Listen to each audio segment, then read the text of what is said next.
ভাষা আন্দোলন এবং ভাষা শহীদ দিবস। 1947-এ স্বাধীনতা পাবার পর তৎকালীন ভারতবর্ষকে দুটি দেশে ভাগ করে দেওয়া হয়, ভারত ও পাকিস্তান।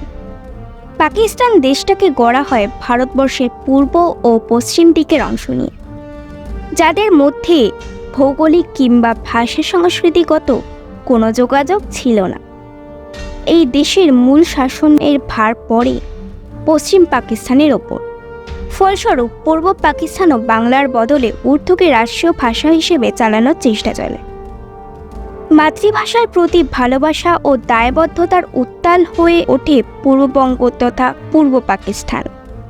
1952-র 21শে ফেব্রুয়ারি ঢাকা বিশ্ববিদ্যালয় ও মেডিকেল কলেজের ছাত্র ও বুদ্ধিজীবীদের একটি শান্তিপূর্ণ মিছিলে খাজা নাজিমুদ্দিন সরকারের পুলিশ গুলি চালায়। মারা যান আব্দুল সালাম, রফিক উদ্দিন আহমেদ, সাফিরুর রহমান, আব্দুল বরকত এবং আব্দুল জব্বার।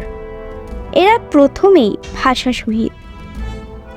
এদের মৃত্যু পরবর্তী সময়ে গণ আন্দোলন তুঙ্গে ওঠে এবং 1971-এ স্বাধীন জনপ্রজাতন্ত্রী বাংলাদেশের আত্মপ্রকাশের মধ্যে দিয়েই এই আন্দোলন সমাপ্ত হয়। 1999-এর 17 নভেম্বর ইউনেস্কো 21শে ফেব্রুয়ারি দিনটিকে আন্তর্জাতিক ভাষা দিবস এবং আন্তর্জাতিক মাতৃ দিবসের মর্যাদা দেয়।